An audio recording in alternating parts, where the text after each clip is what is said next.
L'incident se déroule samedi dernier à Las Vegas. En plein meeting, un jeune homme est maîtrisé par la police après avoir tenté de s'emparer de l'arme d'un des agents.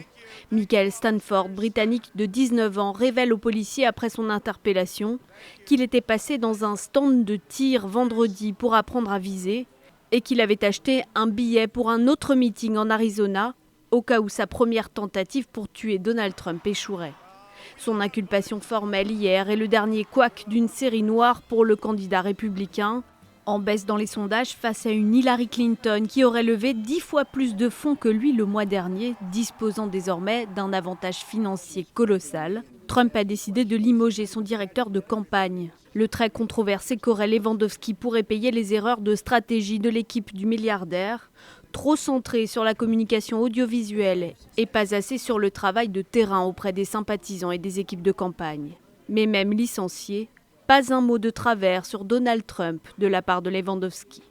Je pense que vous savez ce qu'a été de manière claire dès le départ ma stratégie, avec un certain succès d'ailleurs. C'était laisser Trump être Trump.